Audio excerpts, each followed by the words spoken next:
தமிழர் தாயகம் பூராகவன் தமிழர் தாயகம் பூராகவன் வேண்டும் வேண்டும் உள்நாட்டு விசாரணை கண்துடைப்பு நாடகம் உள்நாட்டு விசாரணை உள்நாட்டு விசாரணை உள்நாட்டு விசாரணை உள்நாட்டு விசாரணை உள்நாட்டு விசாரணை உள்நாட்டு விசாரணை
स्थानेට අවශ්‍ය ප්‍රතිපාදන සියල්ලම ලබා දීලා මේ කණීම් කටයුතු සාර්ථක ලෙස කෙරීගෙන යනවා. මේ වෙනුවට රජය මගින් සහ අතුරු අනුවන්ගේ කාර්යාලය සම්බන්ධයෙන් ජනතාවගේ අදහස් නොයෙකුත් විකෘති ආකාරයට වෙනස් කරන්න හදුවට අපි සහයෝගය දෙන්නේ නැහැ කියලා එක සම්පූර්ණයෙන් වෙනස්. අවශ්‍ය මුදල් ප්‍රතිපාදන ඔක්කොම වෙන් කරලා තියෙනවා. මෙතන ප්‍රගතිය නිසිලස යනවාද කියලා බලන්නත් වැඩ කටයුතු බලන්නත් මමත් අපේ ගරු පාර්ලිමේන්තු මන්ත්‍රීවරු දෙදෙනා ඒ වගේ අතුරුගන්නුවන්ගේ තරතයි කාර්යාලයේ සභාපති මහේෂ් කටුලද මහත්තයාත් පැමිණලා තියෙනවා. ඉතින් අපි සෑහීමකටපත් වෙනවා මෙතන කැණීම් කටයුතු සාස්වා ගැනීම සම්බන්ධයෙන්. දැන් මම ඉල්ලීමක් කරා මේ නොයෙකුත් ලේසි නැහැ. නොයෙකුත් පරීක්ෂණ වර්ග තිබෙනවා. ඒ නොයෙකුත් පියවරවලදී කෙරෙන්නේ. නමුත් ඒවා වේගවත් කරන්න පුළුවන් ද මේකේ අවසානයක් කරා යන්න කියන එක තමයි ගරු මහේස්ත්‍රාත්තුමත් මෙතන කියලා මම ඕක සාකච්ඡා කළේ. මේ විද්‍යාඥයන්ගෙන් සාකච්ඡා කළේ. ඉතින් අපි රජයක් වශයෙන් අපිට විශාල උවමනාවක් තියෙනවා. මෙම කැණීම් කටයුතු ඉක්මනට කළා, නිවැරදි ලෙස කරලා, අවශ්‍ය සාක්ෂි පරීක්ෂණ කළා. මේ ප්‍රතියුක්තිය සත්‍ය හොයා දීලා මේක අවසානයක් කරගන්න අපිට උවමනාවක් තිබෙනවා. ඉතින් ඒ නිසා මේ කටයුතු බලලා යන්න තමයි අදාළේ. මම හිතුවා ඊට අවසානක ලෙස වැඩ ටික කරනවා. செம்மணி ஆய்வுக்கு சர்வதேச நிபுணத்துவம் தேவைன்னு சொல்லி தனித்தரப்பில் வலியுறுத்தி வருகிறது. இலங்கைக்குள்ள இந்த செம்மணி மனித தேவை ஆய்வுக்கு சர்வதேச நிபுணத்துவம் பயன்படுத்த அனுமதி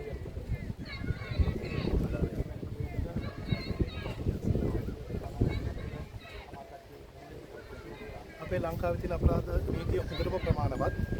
සැකකාරයෝ අල්ලගත්තොත් සාක්ෂි තියෙනවා නම් ඔවුන්ට දඩුවම් දෙන්න රටේ තියෙන නීතිය හොඳටම ප්‍රමාණවත්. නමුත් තාම මේ මට්ටම දක්වා මේ විමර්ශනය කිහිල්ලා නැහැ. තාම තියෙන්නේ කැණීම. ඒ විමර්ශන කරලා ඕනෑම අපරාධයකට දඩුවම් දෙන්න මේ රටේ නීතිය ප්‍රමාණවත්.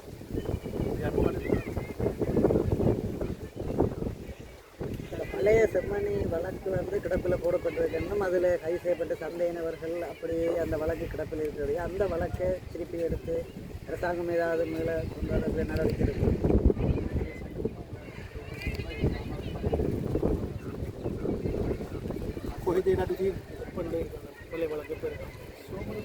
சோமரத்ன ராஜபக்ச இந்த 1999 ஆண்டு தொடங்கின வழக்கு 1999 ஆண்டு தொடங்கின வழக்கு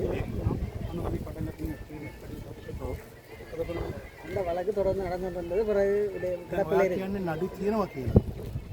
ඒ නඩු අංක මොනවද? கிருஷாந்தி வழக்கு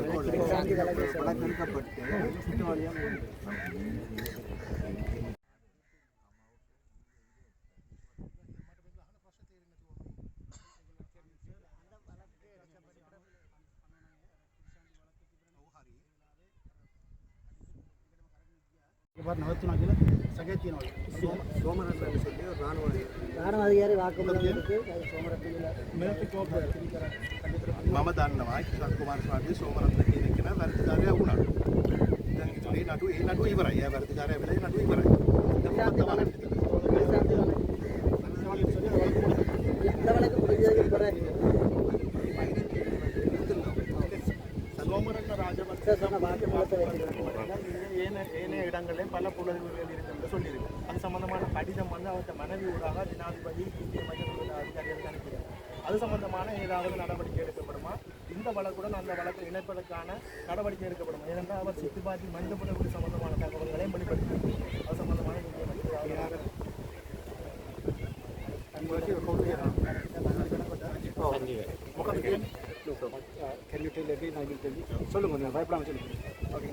கிருஷாந்தி வழக்கில் மரண தண்டனை நீக்கப்பட்டார் ஒரு ராணுவ கோப்ரவர். அவர் ஒரு ஸ்டேட்மெண்ட் ஒன்று கோர்ட்டில் கொடுத்துருந்தார். இங்கே வந்து 300 தொடக்கம் 400 வந்து தானே காட்டுன்னு சொல்லி அப்போ அந்த காலத்தில் சந்தேக அந்த காலத்தில் 99ஆம் ஆண்டில் இங்கே வந்து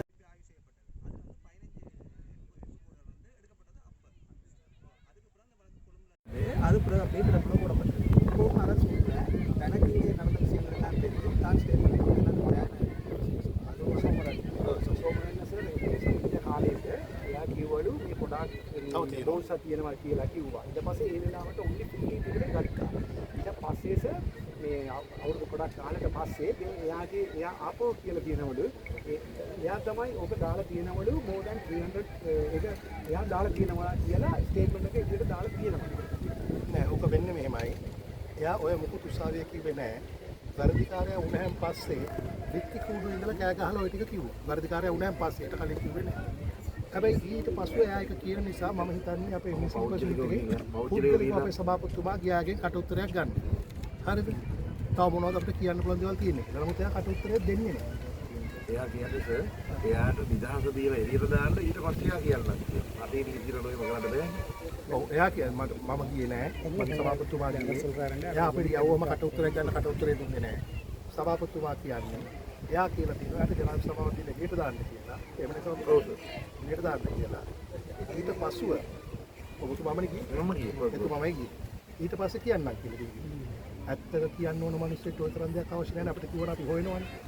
ඉතින් ඒක නිසා ඇත්තද බොරුද කියලා අපි වෙනම බලමු. தலைவர்கள் சந்திச்சாங்க சொன்னாராம் தன்னை வெளியில் இன்னும் நீங்கள் சொல்கிறோன்னு சொல்லலையா ஆனால் தனக்கு சந்தேகம் இருக்குன்னு சொல்லி தன்னை விடுதலை செய்த பிறகு சொல்கிறோன்னு சொல்லிக்காராம். அது அப்படி வருவது சட்டத்தில் இல்லைன்னு சொல்கிறாரு. ஸ்டேட்மெண்ட் வந்து கோர்ட்டில் வந்து அந்த ஸ்டேட்மெண்டோட அது அந்த வழக்கு வெளியானத்தில் போராட்டத்தில் வந்து 2 கோரிக்கை முன்வைக்கப்பட்டது. ஒன்று சர்வதேச எக்ஸாம் ஓஎன்டி வந்து வேண்டாம். இதோட வெளியான ப்ரொடெஸ்ட்டில் 2 முக்கிய கோரிக்கை இருக்குது. ஒன்று சர்வதேச எக்ஸாம் வேணும் அப்படின்றது, மற்றது ஓஎன்பி வேண்டாம் காலமாக்கப்பட்ட முஸ்லீம் பஸ்ஸில் பொலிஸ் வேண்டாம். එළියෙන් ආර්ථිකව ප්‍රොටෙස්ට් කරනවලු පාර්ටිවල කියනවලු අපි එක වැවුවොත් මොකද මේ කරන්නේ? අනිතට මේ ඉන්ටර්නැෂනලි ඕක කට්ටිය ඉන්වෝල්ව් වෙන්න ඕන කියලා ඒගොල්ලෝ කියනවා කියන ඒගොල්ලන්ට ඕන දෙයක් කියන්න පුළුවන් ඒක උනේ අයිතිය. ඒ අයිතියට මම මොකුත් තොස් කියන්නේ නැහැ. OMP එක වැහුවොත් මේ විමර්ශනය කරන්න අපේ ලංකාවේ ක්‍රමයක් නැහැ. OMD மூடினா இதை செய்து கொண்டு போகிறதுக்கு ஒரு வழி. ඒ වගේම OMP එක වහන්න මට හේතුවක්. අපේ කට්ටිය වංචනිකව වැඩ කරා වරදක් කරා කියලා මට කියන්න පෙන්නන්න අපි ඒක බලමු. හැබැයි ඒගොල්ලන්ට විරෝධතා දක්වන්න සම්පූර්ණ අයිතිය තියෙනවා. විශ්වාස නැහැ කියලානේ කියන OMB කියන්නේ. ඒ නිසා ඒක ගැන ඔයාලා අදහස් දෙන්නේ. ඔය අපේ අදහස තමයි එහෙම විශ්වාස එහෙමනේ. මතක තියාගන්න රටක් ආයතන දුවන්නේ ඒ රටේ එදා දේශපාලනයට ඕන විදියට. හරිද? මේක ඇවිල්ලා OMP ආයතනයේ හෝ හානිපූර්ණ කාර්යාලයේ හෝ වෙනත් ආයතනයක වරදක් නෙමෙයි. ඔයගොල්ලන්ට මතකයි ගෝඨාභය රාජපක්ෂලා බලයට ආවේ කොහොමද? අපි ආවේ සිංහල ඡන්ද වලින් විතරයි කියලා ජාතිවාදී ආගම්වාදී වර්ගවාදී පැතුරුවා. ඒ කාලේ ආයතන ඒගොල්ලෝ ක්‍රියාවට නගන්න ඉඩ දුන්නේ නැහැ. මිනිස්සු නැහැ, සල්ලි නැහැ. ඒතර එළියේ මිනිස්සුන්ට මොකද වෙන්නේ? OMP එක වැඩක් නෑ. ඒතර ඒ OMP ආයතනයේ වරදද? OMP එකේ හිටපු මිනිස්සුන්ගේ වරදද? නෑ. ඒ කාලේ තිබුණු දේශපාලන උවමනාව ඒකයි. දැන් අපි ආපු ගමන් මොකද අපි කරේ? අපි 69කට එහා පුද්ගලයෝ බදවගත්ත අලුතෙන් මිලියන 375ක් වෙන් කරා කැබිනට් පේපර් එකක් දාලා 11000ක් ෆැමිලි බලන්න පුද්ගලයෝ 75ක් අරගෙන මිලියන 375ක් මේ චෙම්මනියකට අපි දැන් වියදම් කරලා තියෙන්නේ අඩුම ගානේ ලක්ෂ 192කට එහා. ඇයි? අපේ ආණ්ඩුවට බලය දෙන්න උතුරේ මිනිස්සුත් මහන්සියලා වැඩ කරා. නැගෙනහිර මිනිස්සුත් වැඩ කරා. ඒක නිසා මම හැමෝගෙම ඉල්ලා හිටිනවා ඕගොල්ලෝ පරණේවෙන් මේ ආයතන මනින්න නැතුව අපේ ආණ්ඩුවත් එක්ක වැඩ කරන විදිහ මනලා කියන්න වැරදිද කියලා. අපි මේ අතුරුදහන් පවුල් என்னட்டு சொன்னா பழைய கோத்தபாய அரசாங்கம் இருக்குள்ள அவங்களுக்கு ஓஎம்பி ஒரு இதுக்காக தான் போட்டவங்க சார் சொல்றேன். அதால வந்து உங்களுக்கு நம்பிக்கை இல்லைன்னு சொல்றீங்க. ஆனா எங்களோட கவர்மெண்ட் வந்து தேவையான மணி அலோகேட் பண்ணியிருக்கிறோம் இந்த ப்ராஜெக்ட்டுக்கு. ஓஎம்டியை வந்து தான் நாங்கள் கொண்டு செய்ய வேணும். அதுக்கு என்ன தேவையோ சகல வேலையும் அவர் செய்து கொடுத்துருக்காருன்னு சொல்கிறேன். அப்படி செய்யலைன்னு நீங்கள் ப்ரூவ் பண்ணியிருந்தா சார் அதுக்குரிய ஆன்சரை தெரியும். என்ன மாதிரியான ஒரு தீர்வை கொடுக்க போகுது காலமாக வந்து பணத்தை கொடுக்கறத பற்றி அப்பால் நீதி பெற்று கொடுக்குறதுல காணாமல் போனார்கள் உண்மையை கண்டறிஞ்சிருக்கின்றதான் மக்கள்கிட்ட கேள்வி. ஓஎம்பி உண்மையாக அங்கே வேலை செய்கிற ஓஎம்பி ஆட்களில் பிழை இல்லைன்னு சார் சொல்கிறார். ஏன்னு சொன்னால் அந்த நேரத்தில் ஓஎம்பியை மட்டும் உருவாக்கி போட்டு அவைக்குரிய காசை கொடுக்கல, அவைக்குரிய வசதியை கொடுக்கல. அதனால OMDயை பிள்ளையா கதைக்கக்கூடிய ஒரு சூழ்நிலையை உருவாக்கி இருக்கிறாங்க. ஆனால் உண்மையாக வந்து என்னன்னு சொன்னால் අපිට හංගන්න ඕන නම් මෙතන රැඩ කරගෙන මම මෙහෙන්න ඕනේ. මම කොළඹට වෙලා ඉන්නවා. ඔයගොල්ලෝ ප්‍රශ්න උත්තර දෙන්න ඕනද? இந்த நேரத்தில் எங்களோட கவர்மெண்ட்டில் அதாவது செயல்ட கவர்மெண்ட்டில் ஏதாவது இப்படி பிரச்சனை இருக்குமென்னு சொன்னால் நீங்கள் கேட்கலாம். அதை பழைய இதை வச்சு கேட்க வேண்டாம். இப்போ உங்களுக்கு என்ன தேவை? ஓஎம்டிக்குரிய பிரச்சனை இருக்கா, காசு தேவையா, அலோகேஷன் இருக்கா, சகலதையும் சார் செய்கிறாருன்னு சொல்கிறேன். சார் கொழும்புலான் இருக்கிறார். என்ன வேணுமென்றாலும் எப்போ வேணுமென்றாலும் கேட்கலாம். அதுக்கு தான் பக்கவலமாக இருந்து இந்த விசாரணையை கொண்டு போகணும்னு சொல்கிறேன். பிரதானமான கோரிக்கையாக இருக்கிறது இழப்பீடுகளோ இதுவும் வேண்டாம், தங்களுக்கான ஒருவருக்கான நீதி தான் பண்ணுது. அந்த விஷயத்தில் நீதி Sir, they are only that people are requesting. They don't want money or anything. They want only for the justice. What about you are telling about that? That is justice is what we want to give. යුක්තිය තමයි අපිට දෙන්න ඕනේ. යුක්තිය දෙන්න පරීක්ෂණ කරන්න ඕනේ නැද්ද? මං කාවදදකට කියලා හිරේ දාන්නේ. මට එහෙම පුළුවන්ද? මෙච්චර වියදම් කරගෙන මහන්සිලා පරීක්ෂණ කරන්නේ යුක්තිය ඉෂ්ට කරන්න අවශ්‍යයි. தான் தந்த நீதியை கட்டாயம் நிலைநாட்டுவேன் சொல்றேன். தான் அந்த நீதியை கட்டாயம் நிலைநாட்டுவேன். ஆனால் என்ன பிரச்சனைன்னா எல்லாரையும் பிடிச்சு கொண்டு ஜெயிலுக்குள்ள போடுறதால இதை செய்யலாம். அவள் தான் கட்டாயம் இதுக்குரிய நடவடிக்கை எல்லாத்தையும் எடுத்து அதுக்குரிய நீதியை தான் நிச்சயமாக நிலைநாட்டுவேன் என்று சொல்கிறேன். ඇත්තටම ප්‍රශ්න වෙලා තියෙන මේ මිනිස්සුන්ගේ නෙමෙයි. උතුරේ අවුරුදු 30ක් පරණ දේශපාලන ස්ක්‍රිප්ට් එකක් තියෙනවා සමහර දේශපාලකයන්.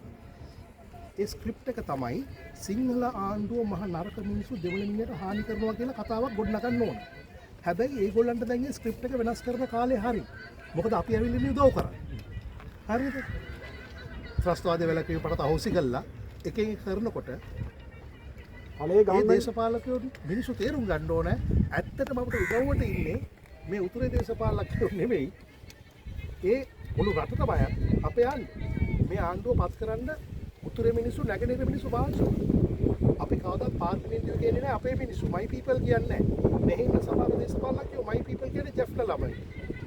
අපි කියනවා our people. අපේ ළමයි ඔක්කොම.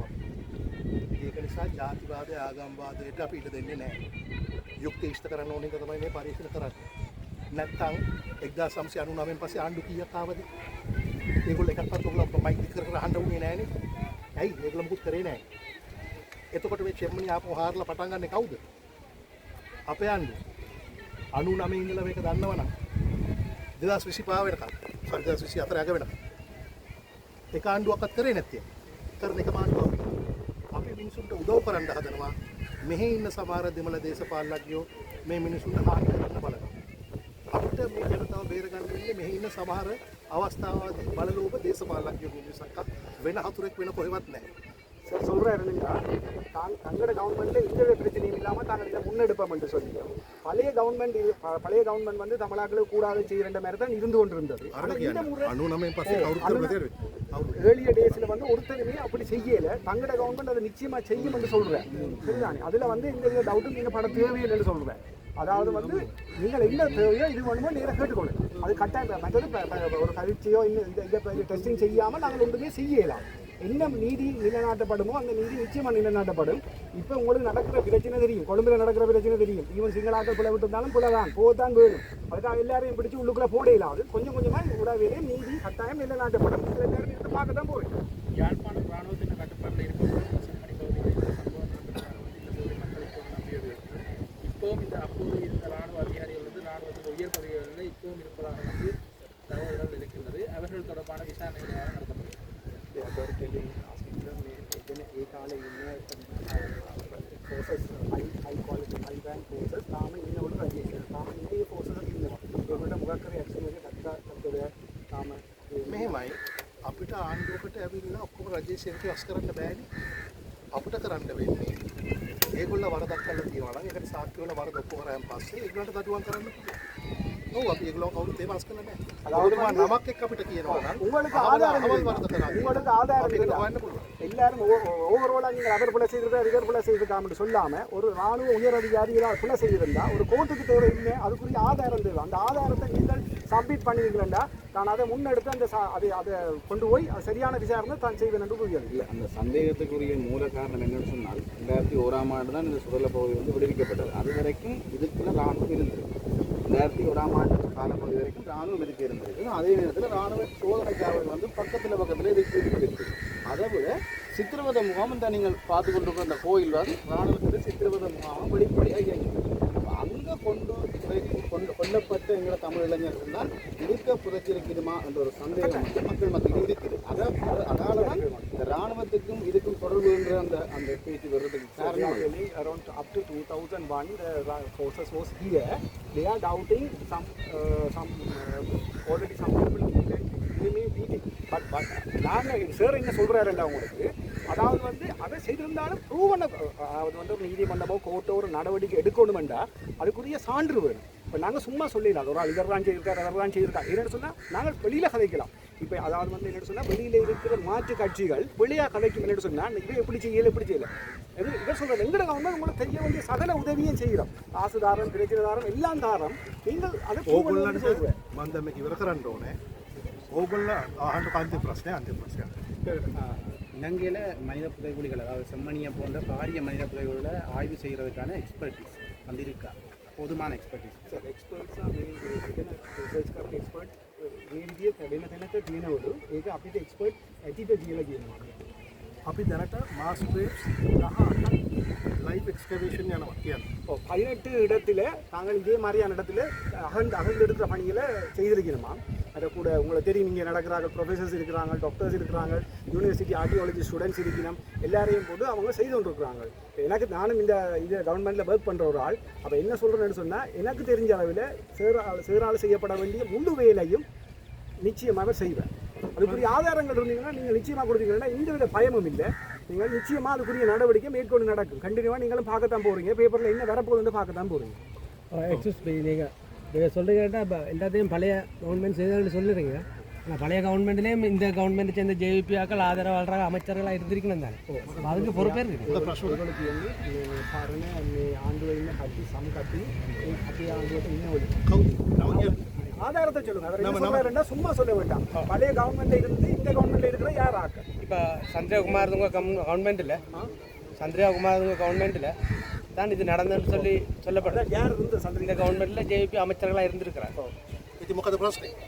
මේ என்ன அதில் என்ன பிரச்சனை? அதில் இப்போ எல்லாத்தையும் நீங்கள் பழைய கவர்மெண்ட் சொல்லுங்க. இப்போ அதை பொறுப்படுங்க. அதில் என்ன அதை பற்றி என்ன சொல்ல விரும்புங்க? சார் මේ ජේවිපි කට්ටිය මේ සම්පූර්ණ ගවර්න්මන්ට් එකේ ඉන්න කාලේ හිටියාලු. ඉතින් ඒක දෙන්නේ ඉන්නවා කියලා ඒගොල්ලෝ කියනවා. දැනුත් ඉන්නවා. මොකද ප්‍රශ්නේ? இந்த பிரச்சனை அவங்க இருக்கிறதால அவங்க செய்யணும். அந்த கவர்மெண்ட்டில் நடந்ததுக்கு அவையும் பொறுப்பு தான்.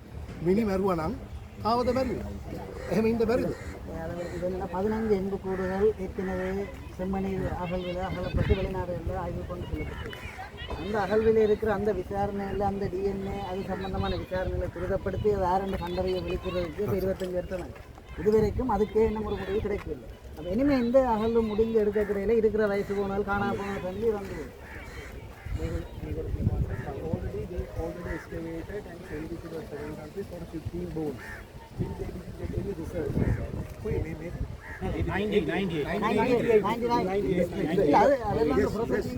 Now, gentlemen, When did was said? 99 This government இந்த பகுதியில் அகழ்ந்தெடுக்கப்பட்டு 15 வெளிநாடுகளில் ஆய்வுக்கு அனுப்பப்பட்ட நீதிமன்ற உத்தரவு. this government 2024. අපි එනකල් කවුද මේ මාස් ග්‍රේව්ස් එක් කරන්න පටන් ගත්තේ? අපි එනකල් කවුද පටන් ගත්තේ? அப்போ எங்களோட கவர்மெண்ட் வேறு மட்டும் யாருமே முந்தி இருந்த எந்த கவர்மெண்ட்டுமே அதை கிண்டி எடுக்கல. இந்த கவர்மெண்ட் நாங்கள் வந்து கிண்டி எடுக்கிறோம். 99ஆம் ஆண்டு தான் கிண்டி எடுக்கப்பட்டது. அதே சந்திரிகாண்ட ஆட்சி கால பகுதியில் அந்த மனித அகழ்ந்தெடுக்கப்பட்ட அந்த எண்புகள்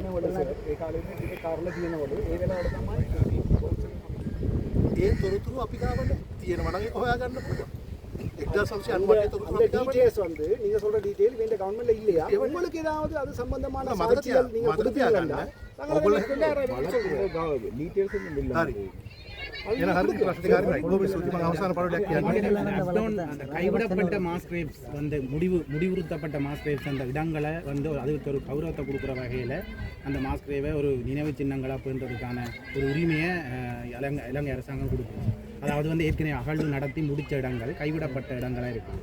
அதுகள் ஒரு பேணுறதுக்கு அது நினைவுறுவதற்கான இடங்கள். They asking sir, this place will be saved in future for a memories or something like that. When this is concluded, when we find truth and justice, these people must be given a proper burial according to their religious rights. Right?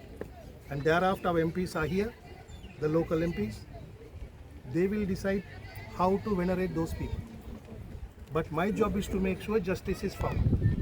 And that's why the excavations are going on. So please don't spread false ghosts. We are here to work. But in our work, if there's a problem, please do questions. One final request from you. Yeah. Now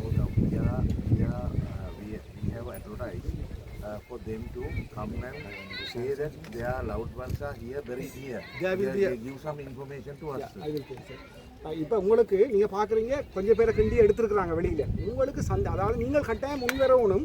இதுக்குள்ளே இருக்கிற எலும்பு கூடு உங்களுக்கு தெரிஞ்சாக்களோட சம்மந்தப்பட்டதா இருக்குதான்றதுக்கு நீங்கள் எல்லாரும் முன்வரணும்னு சொல்கிறேன். அதுக்கு ஒரு ஆதாரம் ஏதாவது உங்களால் இருந்து இன்ஃபர்மேஷன் கிடைக்குமா? I think that's enough. I had half an hour. If there are any other questions, please put them in writing and give it to our MPs here, and we will answer them. I've given half an hour. I think that should be good enough. Thank you very much for being here. Thank you.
அரசாங்க கட்சிகளுக்கோ சார்பாக ஒரு நாளும் இயங்கவில்லை. பரிபூரணமான சுதந்திரமாக இயங்கிக் கொண்டிருக்கிறது என்பதை வந்து மற்றும் இதுவரையில் எங்களுக்கு கிடைக்கப்பட்ட 23,800 விண்ணப்பங்களில் இதுவரையில் 7,700 பேருக்கு இந்த பூர்வாங்க விசாரணை முடித்திருக்கிறோம் என்று சொல்லியிருக்காங்க. இந்த பூர்வாங்க விசாரணை முடித்தாக்களுக்கு இதில் கிட்டத்தட்ட 7200 பேருக்கு வரைக்கும் அந்த இது உண்மையாக தற்காலிகமாக ஒரு இடைக்கால நிவாரணமாக அந்த 2 லட்சம் ரூபா ஒரு விண்ணப்பதாரிகள் முறைப்பாட்டாளருக்கும் வழங்கப்பட்டு கொண்டிருக்கிறது. இதுவரையிலும் வழங்கப்பட்டுள்ளது. இந்த வேலை தொடர்ந்து நடந்து கொண்டு இருக்குது. இது மற்றும் சர்வதேச ரீதியாக அனுமதிக்கப்பட்ட அங்கீகரிக்கப்பட்ட சட்டங்களுக்கு ஏற்பாக நமது காணாமல் போன ஆட்கள் பற்றிய அலுவலகம் இயங்கிக் இருக்கின்றது என்பதை மிகவும் உறுதிப்பாட்டோடு சொல்லுவார்கள். தொடர்ந்து இந்த காணாமல் போன ஆட்களுடைய குடும்பத்தினர், அதாவது பெற்றோர், காணாமல் போன உறவினர்கள், சகோதரர்கள், அம்மா அப்பா கணவன் மனைவி அவர்களுடைய நலன்களை நிச்சயமாக ஓய்வு அவருக்கு நடவடிக்கைகளை செய்யும் என்பதை உறுதியாகும்.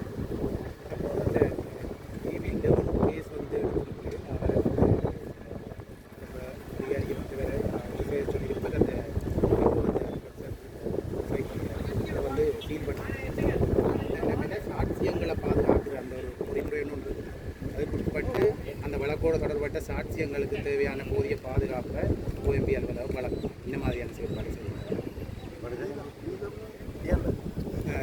அந்த நேவி 11 கேஸ் ட்ரிங்கோ சைட் ಸಾಕ್ಷಿಗಳು ಆರಕ್ಷಾರ್ಥಿಗಳ ಸಂಬಂಧವ ಸಾಧ್ಯ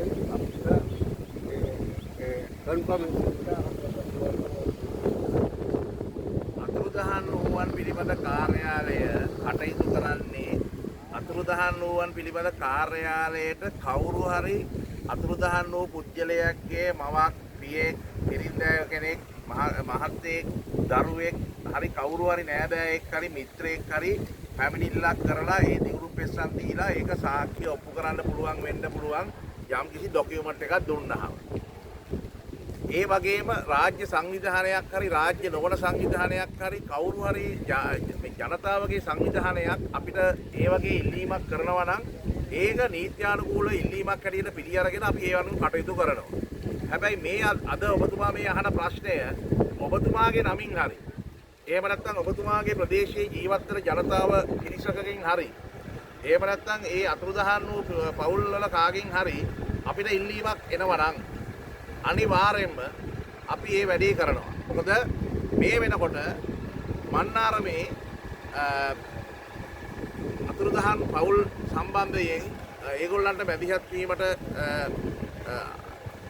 බලක්වල තීරණයක් ආවා අධිකරණයේ. අපි ඒ වෙලාවේ ඒ පවුල්ගේ පැත්තේ හිටගෙන ඒ පවුල් වෙනුවෙන් වවුනියාවේ මහාධිකරණයට ඇවිල්ලා ඒ පවුල් වලට සහනය අරන් දුන්නා. ඒ වගේම අපි මේ කොළඹ මේ උතුරේ මාස්කේ වල දැනටත් තියෙන හැම නඩුවකම අපි ඇවිල්ලා ඒගොල්ලන්ගේ අයිතිවාසිකම් වෙනුවෙන් අතුරුදහන් පවුල් වල අයිතිවාසිකම් වෙනුවෙන් අධිකරණයේ පෙනී සිටිනවා. ඒ වගේම යම්කිසි අතුරුදහන් වෙච්ච පවුල් වල අතුරුදහන් වෙච්ච පුද්ගලයන්ගේ පවුල් වල අයට යම්කිසි ප්‍රශ්නයක් අඩුවාඩුවක් වෙනවයි කියලා තේරෙනවා නම් මේ හැම වෙලාවෙම අපි හිත ගන්නවා පෙනී හිට.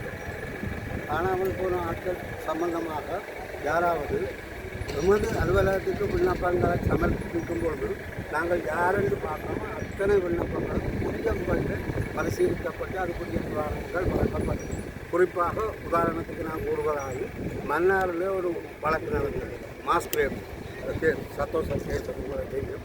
அந்த வழக்கிலே ஒரு தீர்ப்பு மன்னார் மாவட்ட நீதிமன்றத்தில் தீர்க்கப்பட்ட தீர்ப்பு என்னாக ஹைகோர்ட் வவுனியா ஹைகோர்ட்டில் போய் அந்த ஹைகோர்ட்டில் உயர்வு மேல் நீதிமன்றத்தில் OMBயால் உள்ள சட்டத்தரணிகள் அதுக்கு பிரசன்னமாகி வாதாடி அந்த பாதிக்கப்பட்ட ஆட்களுக்குரிய சார்பாக தீர்ப்பினை எடுத்துக் கொடுத்தார்கள் என்பதை இங்கு கூறிக்கொள்ள விரும்புகிறேன். அதே போல் இன்னும் நீங்கள் அந்த 11 நேவி கேஸை பற்றி நேவி 11 கேஸை பற்றி கேட்டிருந்தீர்கள். எங்களுக்கு அதாவது OMBக்கு என்னென்ன உடற்பாடு கிடைக்கிறது අත්තනකින් நாங்கள் நடவடிக்கை எடுக்கணும் என்பதைத்தான் இங்கு கொடுக்கிறோம். ඒ නිසා මම ඉල්ලීමක් කරනවා ඕගොල්ලන්ගෙන් අවසාන වශයෙන් ජනමාධ්‍ය වේදීන් හැටියට ඕගොල්ලන්ට ලොකු වගකීමක් තියෙනවා සමාජය ජනතාව දැනුවත් කරන්න. වැරදි අවබෝධ සමාජගත වෙලා තියෙනවා නම් ඒවා නැති කරන්න නියම ඇත්ත මොකක්ද කියලා අරගෙන ෆොටෝ ගහලා වීඩියෝ කරලා අපේ මේ වගේ වොයිස් කට් ජනතාවට ප්‍රචාරය කරලා ලබා දෙන්න ඕනේ ජනතාවට හරි පාර. ඒ හරි පාර කියලා ඒගොල්ලන්ට සහනයක් අරගෙන මොකද්ද යුක්තිය මොකද්ද ඇත්ත ජස්ටිස් ඉෂ්ට කරන එක තමයි ජනමාධ්‍යවේදීන්ගේ කාර්යභාරය. දේශපාලකයන්ට වැඩිය ඉස්සරහින් ජනතාව මෙහෙවන්න තමයි ජනමාධ්‍යවේදීන් ඉන්නේ. ඒ නිසා ඕගොල්ලොත් අපේ කොටස්කාරයෝ. ඒද OMP එකේ කොටස්කාරයෝ වෙලා ඕගොල්ලෝ එන්න අපි එක්ක මේ ගමන යන්න අපි කරන වැඩ හොඳ වැඩ ජනතාවට කියන්න ජනතාවට ප්‍රසාදය ඇති කරන්න අපි සම්බන්ධයෙන් වැරදි අවබෝධ නැති කරන්න එන්න පාර්ට් ඇන්ඩ් පාසල් අපි එක්ක අහුවෙලා වැඩ කරන්න ඕනෑම වෙලාවක අපි ඉන්නවා ඕගොල්ලෝ එක්ක. ஊடகத்துறையினர் நீங்கள் உங்களுக்கு சமூகத்தில் மிகவும் முக்கியமான ரெஸ்பான்சிபிள் கடப்பாடுகள் இருக்கின்றன. அதை மறந்துடக்கூடாது.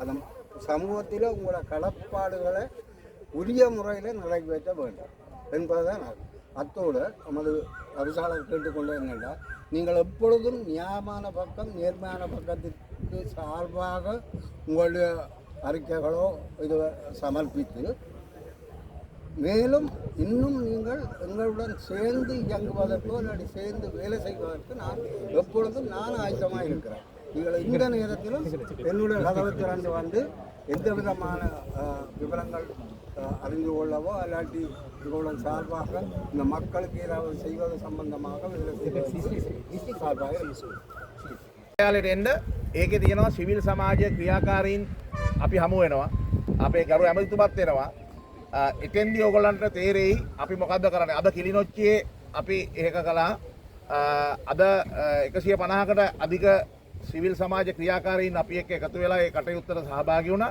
ඔය විදිහට ලංකාවේ හැම දිස්ත්‍රික්කෙම අපි යනවා ඉතින් ඒකෙදි ජනතාව ඉස්සරහින් ඉඳගෙන පස්සේ ඉඳගෙන නෙමෙයි ජනතාවට ඉස්සරහින් ඉඳගෙන ඒගොල්ලන්ට ලීඩර්ෂිප් එක දෙන්න ජනමාධ්‍යවේදීන්ට මම ආරාධනා කරනවා හෙට එන්න 10ට ඕගොල්ලෝ මේ වැඩසටහන ආවරණය කරන්න. நாளை காலை 10 மணிக்கு யாழ்ப்பாணம் மாவட்ட செயலகத்திலே மாநாட்டு மண்டபத்தில் ஒரு சிவில் சமூகத்தினரின் ஒரு கூட்டம் உண்டு எங்களுடைய OMPயால் ஒழுங்கு செய்யப்பட்டிருக்கின்றது. அது காலை 10 மணிக்கு ஆரம்பமாகும். நமது கௌரவ அமைச்சர் அதில் கலந்து கொள்கிறார். அந்த கூட்டத்திற்கு உங்கள் அனைவரையும் அரசோ பிரைவேட் மீடியா ஊடகத்துறையினர் அத்தனை பேரையும் வந்து கலந்து கொள்ளுமாறு இறுதியாக நான் உங்களோட அன்பாக கேட்டுக்கொள்கிறேன். நீங்கள் வந்து அங்கே இந்த OMP இதுவரையில் என்ன செய்யுது என்ன செய்ய உள்ளது என்பதை பற்றி தெரிந்து கொள்ளலாம் என்பதை கேட்டு தேங்க்யூ வள்ளி. நன்றி. சரிங்க ரைட். செம்மணி சித்துப்பாத்தி மனித புதைகுழி வழக்கின் 3ஆம் கட்டத்தின் 29ஆம் நாள் இன்று ஆரம்பிக்கப்பட்டு புதிதாக 7 மனித எச்சங்கள் அடையாளப்படுத்தப்பட்டு மொத்தமாக 394 மனித எச்சங்கள் இதுவரை அடையாளப்படுத்தப்பட்டிருக்கின்றன. அதே நேரம் 3 மனித எண்பு தொகுதிகள் அடையாளப்படுத்தப்பட்டு அகழ்ந்தெடுக்கப்பட்டு நீதிமன்ற கட்டுக்காவலில் வழங்கப்பட்டது. மொத்தமாக 370 மனித எண்பு தொகுதிகள் அடையாளப்படுத்தப்பட்டிருக்கின்றன. இன்று எந்த விதமான புற சான்று பொருட்களும் அகலப்படவில்லை. விசேடமாக இந்த மனித புதைகுழியை பார்வையிடுவதற்கு நீதி அமைச்சரும் OMB கொமிஷனர்ஸும் வந்திருந்தார்கள். அதன் அடிப்படையில் மீண்டும் இந்த அகழ்பணி நாளை மறுதினம் ஞாயிற்றுக்கிழமை அரை நாள் நடைபெற இருக்கிறது. இந்த 3ஆம் கட்டத்தின் 30வது நாள் நடைபெற இருக்கிறது. நீதியமைச்சர் என்ன விடயங்களும் நிதியமைச்சர் வந்து இந்த விசேட நிபுணர்களுடன் அது சம்பந்தமாக கதைத்திருந்தார். முழு விடயமாக அவர் சொன்னது தாங்கள் இதுக்கான இந்த அரசாங்கம் தாங்கள் நிதியுதவி செய்வதாகவும் நீங்கள் அடுத்த கட்ட ஆய்வுகளுக்கு இதனை தொடங்கலாம் என்றும் இது சம்பந்தமாக உங்களுடைய நடவடிக்கைகளை நடைபெறும் என்று தான் சொன்னது. உங்களோட பெருசாக கதைத்தில்லை. ஆனால் நிபுணர்களுடன் கதைக்கும்போது நாங்கள் கூட இருந்தபடியே சில விஷயங்களை தெரிஞ்சுக்கணும். முழு விஷயங்களும் நீங்கள் அவர்கள் தான் அது சம்பந்தமாக கேட்கணும். அதோடு பேராசிரியர் இந்த அகழ்பணி சம்பந்தமாக அவர்களுக்கு விளக்கம் அளித்திருக்கிறார். அதே நேரம் சட்ட வைத்திய அதிகாரி பிரணவனும் இந்த ஆய்வுப் பணிகள் இவ்வாறு நடைபெறும் என்று சொல்லியும் விளக்கம் அளித்திருக்கிறார்.